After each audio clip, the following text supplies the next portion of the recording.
오늘도 또 이렇게 이른 아침 또 새벽 시간에 주님 앞에 찾아 나온 여러분 모두를 주님의 이름으로 환영하고 축복합니다. 우리 앞뒤좌우 인사하겠습니다. 아름다운 아침입니다. 반갑습니다. 네, 좋은 아침입니다. 네, 오늘도 승리하셨습니다.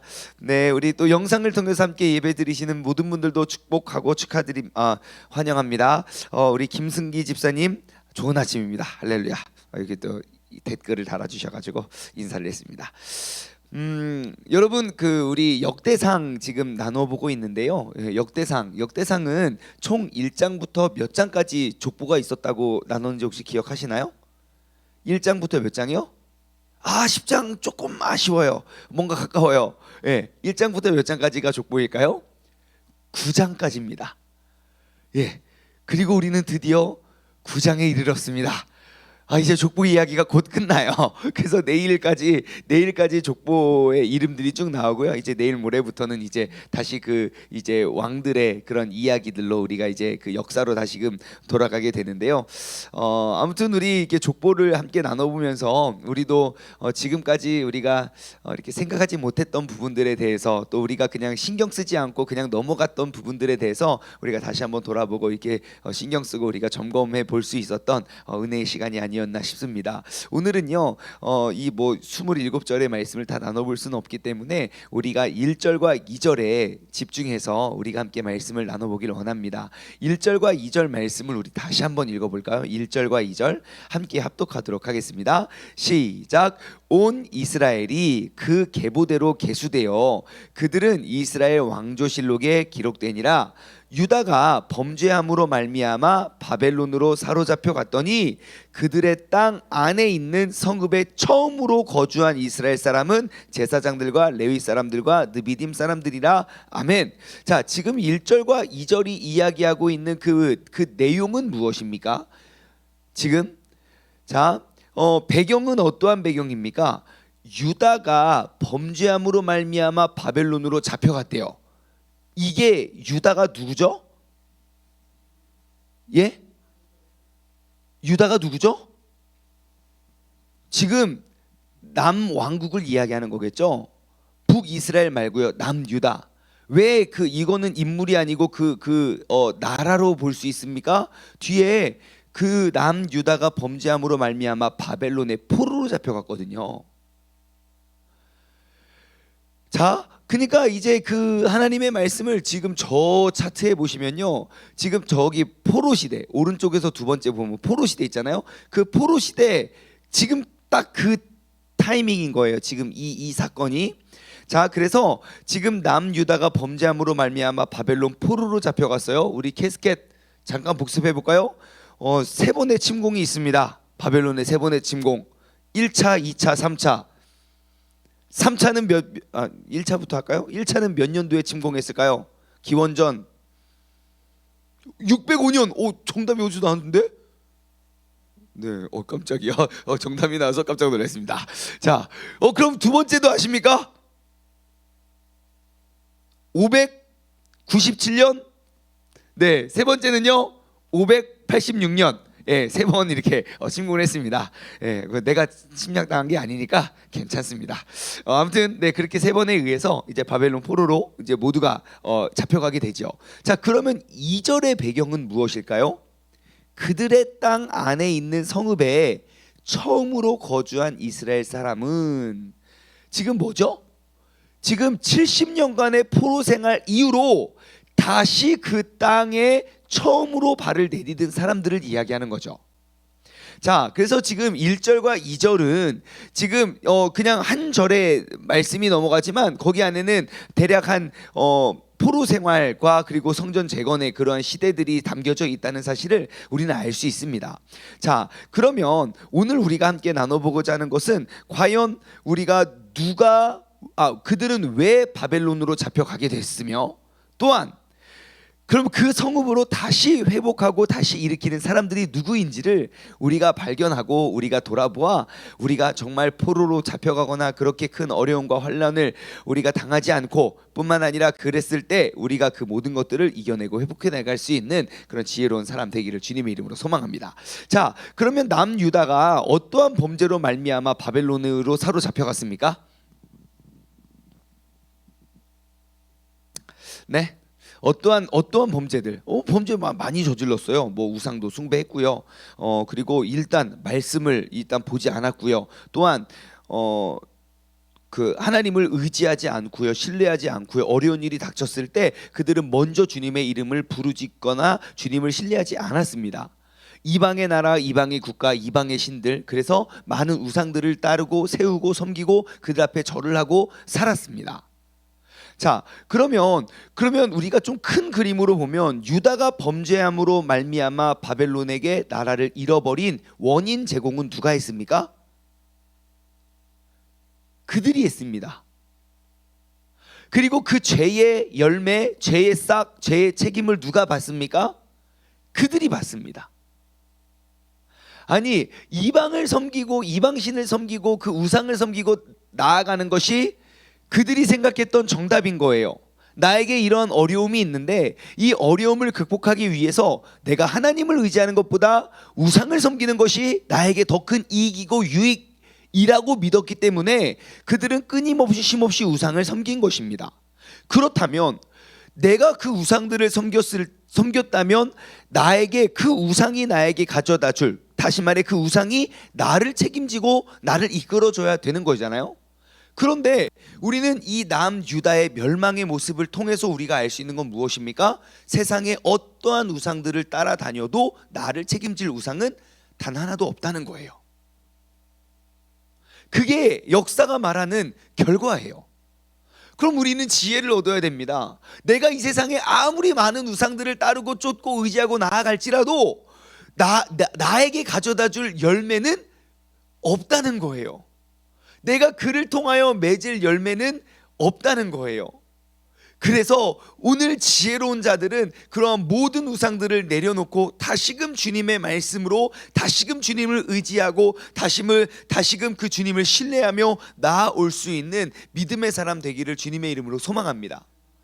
여러분, 우리가 이게 좋아 보이고 이걸 따르면 잘 될 것 같고 이걸 쫓으면 막 나아갈 것 같아 보여도 절대 그렇지 않습니다.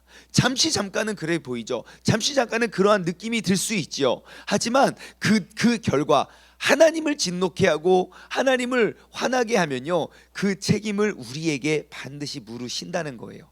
그때가 언제이고 그 방법이 무엇인지에는 사람마다 다르지만 하나님은 반드시 그 책임을 물으시는 줄 믿습니다.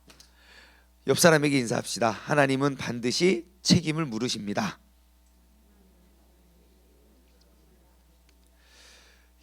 여러분, 결국 우리를 넘어뜨리는 건 내가 짓는 그 나의 죄입니다.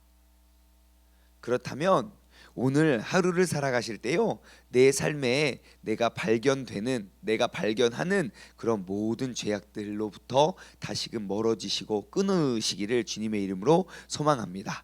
자, 여러분, 우리가 또 이 바벨론으로 잡혀갔다는 사실을 통해서 우리가 알 수 있는 건 무엇입니까? 오직 주님만이, 오직 하나님만이 우리의 피난처고 우리는 하나님 안에서 참 자유를 누릴 수 있다는 것입니다. 주님 안에서 우리는 참 자유를 누리는 것입니다. 여러분, 우리의 인생이 왜 이렇게 매여 있냐면요, 우리가 진짜 전부를 주님께 맡기지 않았기 때문이에요. 전부를 주님께 신뢰하고 의지하면요, 우리는 정말 자유로워질 수 있어요. 근데 사람들이 착각하는 게 있어요. 자유와 방종을 착각해요. 자유가 무엇입니까? 내가 하고 싶은 대로 내비두는 게 자유가 아닙니다. 그거는 방종입니다. 내가 세운 모든 계획대로 차차차차작 이루어지는 게 자유가 아닙니다. 그거 방종입니다. 이를테면 우리의 자녀를 보시면 돼요. 내 자녀가 왜 이렇게 엄마는 나를 구속하고 속박하고 나를 이렇게 힘들게 하냐 라고 말하면 그에게 그가 원하는 자유를 주면요, 큰일 납니다. 애 버립니다. 그래, 네 하고 싶은 대로 다 해. 그럼 큰일 납니다. 그러면 자유는 무엇입니까? 자유는요, 내가 자유롭게 행동하는 반경 안에 울타리가 쳐져 있는 그 울타리 안에서 누리는 게 자유입니다.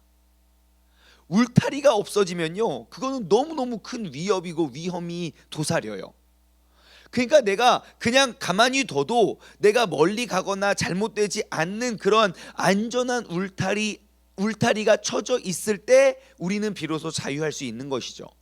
그래서 창세기 1장에 보면 에덴 동산, 2장에 보면 에덴 동산에 대한 이야기가 나오는데요. 에덴의 동산이라는 그 단어, 간이라는 히브리어 단어 안에는요, 울타리라는 뜻이 있어요. 에덴 동산은 무슨 막 야생 막 그런 막 그 적이 아니에요. 동물들의 위협과 막 무서워서 밖에도 못 나가겠어 그런 게 아니에요. 하나님께서 그들을 지켜줄 수 있는 울타리를 맡겨두시고 그 울타리 안에 그들을 넣어주셨어요. 야, 다 즐겨. 여러분, 우리의 삶의 모든 근심 걱정 염려, 세상의 모든 유혹과 그런 것들로부터 우리가 참 자유를 누리기 위해서는요, 반드시 하나님의 말씀의 울타리가 있어야 된다는 거예요. 이 말씀의 울타리가 없으면요, 우리는 오해하면 그래요. 하나님 말씀 알면 할수록 더 귀찮고 막 힘들고, 어떻게 다 지키고 똑같은 죄를 저질러도 얘는 죄 의식도 없는데 난 막 더 막 양심의 가책을 느끼고. 아니요, 변화되는 가정일 뿐이에요. 근데 그 울타리 안에 머물면 우리는 참 자유를 누릴 수 있습니다. 말씀은 우리의 삶을 귀찮고 힘들게 만드는 것이 아니라 말씀은 우리의 삶을 진정으로 자유케 만드는 그러한 울타리가 되는 줄 믿습니다. 여러분, 오늘 이 아침에 하나님의 말씀 안에서 우리가 누리고 만끽하고 나아갈 수 있는 복된 믿음의 자녀 되기를 소망합니다. 자, 그래서 그렇게 죄를 짓고 이방신을 섬겼지만 결국 그들이 지었던 그 죄의 열매로 그들은 모든 것들을 다 잃어버리게 됩니다. 그리고 나서 회복이 있죠. 70년간의 포로 생활 가운데 이제 그들이 이제 느헤미야서 그 에스라, 느헤미야 우리가 얼마 전에 또 나눠봤죠. 그때가 이제 다시 그들이 성벽을 재건하고 그 다음에 하나님의 말씀을 회복하고, 기억나시죠? 에스라가 와가지고 양 옆에 13명씩 세우고 막 같이 이렇게 이야기하는 거. 자, 그렇게 그 성전 그 성읍으로 다시금 처음으로 발을 내딛고 이주한 사람들은 누굽니까? 2절에 누가 그 성읍에 다시 처음으로 발을 내딛었죠? 제사장들, 레위 사람들, 느비딤 사람이에요. 이 세 명의 사람들에게는 공통적인 특징이 있어요. 어떠한 공통적인 특징일까요? 모두들 다 성전에서 직무를 맡은 자들입니다. 제사장들 아시잖아요. 제사를 드리고 예배를 인도하는 사람들. 레위 사람들 아시잖아요. 그 성전을 다 지키고 관리하고 운영하는 사람들. 그리고 이 느비딤 사람들은 어떠한 사람들이냐면요, 옆에 도움말에 나와 있습니다. 성전 봉사를 위해 주어진 노예들로 나무를 패고 물을 깃는 등 성전에서 주로 허드렛 일을 종사했다. 가나안의 기드온 족속이나 미디안 족속 등 대개 이방인 전쟁 포로 출신이었다. 여러분, 이 느비딤 사람들은 누군지 아십니까? 그 레위인들을 도와서 밑에서 이제 허드렛 일을 한 사람들이에요. 여러분, 나라를 빼앗겼다가 다시 회복해요. 그러면 누가 먼저 와야 될 것 같습니까? 가장 힘있고 권력있고 그래도 좀 끝발 있는 사람들이 오게 되어 있잖아요. 그게 정상이잖아요. 근데 여러분, 모든 것들을 잃어버린 이스라엘 백성의 회복의 첫걸음은 누굽니까? 하나님의 성전 안에 머무는 자들이에요. 하나님의 성전을 위해 먼저 앞다투어 열심히 헌신하는 사람들이에요. 여러분, 그것이 바로 무너진 나를 이렇게 세우는 방법입니다. 여러분, 봉사는 내 의지로 내가 하는 것 같아 보여도요, 여러분 긴 세월 한번 돌아보십시오. 내가 영적으로 무너지고 쓰러졌을 때 나를 일으켜 세워준 건 내 영성이 아닙니다. 내가 맡고 약속한 그 봉사의 자리가 나를 세워줍니다. 그래서 봉사는 중요한 거예요. 내가 너무너무 힘들고 그냥 놔버리고 싶을 때 내가 그 봉사의 현장이 없으면 우리는 놔버려요. 아무도 뭐라고 하지 않아요. 나도 아무런 책임이 없어요. 근데요, 막 이것저것 많이 맡고 우리가 많은 책임을 갖고 있잖아요. 그러면 놀래야 놀 수가 없네. 어떡하지? 그러고 회복돼요. 그리고 시간 지나면요, 더 긴 시간을 지내고 보면 내가 봉사를 하는 게 아니라 그 봉사가 나를 지켜낸다니까요. 제가 사역 9년 하고 깨달았어요. 내가 사역을 한 게 아니라 내가 사역을 당했구나. 내가 우리 초등학생들부터 중고등부 학생들에게 설교를 막 맨날 했던 게 아니라 내가 그들로 말미암아 그들이 나를 지켜줬구나. 여러분, 우리는 반드시 사역의 현장이 있어야 됩니다. 여러분, 봉사는요, 하고 싶으면 하고 하기 싫으면 안 하는 그냥 선택이 아닙니다. 내가 진정한 하나님의 자녀라면 우리는 마땅히 해야 될 일입니다. 그것이 무너진 나의 삶을 일으켜 세울 수 있는, 빼앗긴 이 나라를 회복할 수 있는 첫걸음이 되기 때문입니다. 여러분들 지금 여기 제사장, 레위 사람, 느비딤 사람, 우리 알잖아요. 저 성전이 포로 시대의 이유는 바로 성전 시대라고요. 성전을 재건하고 성전을 일으킨 사람들이 모였습니다. 그들이 그렇게 나아왔습니다. 성전이 재건되고, 아니요, 멸망 때도 왕이 죽고 왕이 포로로 잡혀가고 모든 것들을 잃어버리면 끝나야 되는데요, 성전이 무너져서 나라의 역사는 끝났고요, 성전이 재건되고 다시 나라의 역사는 이어져요. 다시 말해 우리의 삶도 마찬가지입니다. 내가 그 신앙과 믿음을 잃어버리면 우리는 다른 것들이 많아도 허무해요. 반대로 우리가 진정한 기쁨과 참 회복을 원한다면 하나님의 말씀, 그 영성을 우리가 가지고 나아가야 된다는 것입니다. 여러분, 오늘 이 아침에 우리가 정말 내 신앙의, 내 믿음의 성전을 다시금 회복하기를 주님의 이름으로 간절히 소망합니다. 지금 여기 제사장, 레위 사람, 느비딤 사람이요, 지금 이스라엘 성읍에 처음으로 이주한 사람들이에요. 이스라엘에 처음으로 이주한 사람들 와서 뭐 했겠습니까? 드디어 고향이다 하고 와서 편안한 안식과 편안한 이렇게 휴식을 취하면서 이렇게 있었겠습니까? 절대 그렇지 않죠. 그 무너지고 황폐해져 버린 성전과 그 성읍을 먼저 찾아가 일으켜 세웠겠죠. 여러분, 봉사는요, 주어진 것만 하는 게 봉사가 아니에요. 진짜 봉사는요, 먼저 내가 나아가 할 일 없나 돌아보고 찾아보고 회복하는 거예요. 그게 봉사자의 자세예요. 왜 이렇게 봉사를 안 해요? 아무도 나한테 시키지 않았어요. 아니에요. 그거 우리한테는 통할 수 있는 핑계지만 하나님이 물으시면 뭐라고 하실래요? 야, 내가 너한테 이런 봉사하라고 이러한 재능 주고 이렇게 팔도 주고 다리도 주고 눈도 주고 다 줬잖아. 너 그걸로 뭐 했니? 저 달란트 묻어두고 왔는데요. 여러분, 우리가 하나님 앞에서는 통하지 않는 변명을 우리는 너무너무 많은 사람들이 한다고 해서 자연스럽다고 느끼실지 모르지만 아니에요. 여러분, 하나님이 내게 보여주시고 내게 맡겨주신 일이 반드시 있습니다. 찾아서 하십시오. 그것이 무너진 성읍을 회복할 수 있는 첫걸음입니다. 우리가 주님 앞에 더욱더 적극적으로 나아갔으면 좋겠어요.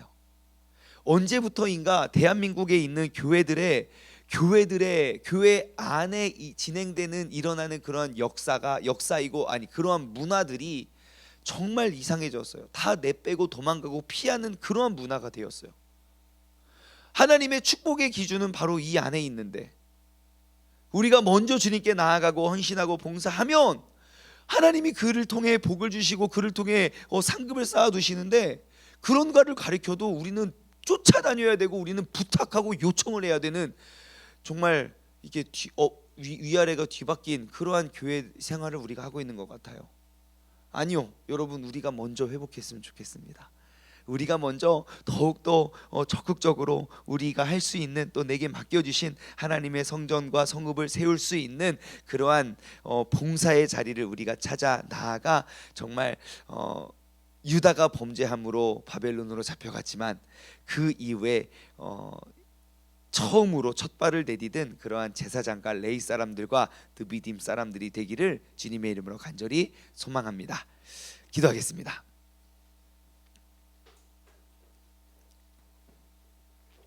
기도하기 전에 한 가지 광고 드리면요, 오늘 오전 10시부터 우리 또 오늘 내일 이틀 동안 우리 큐티 페스티벌이 이어지게 됩니다.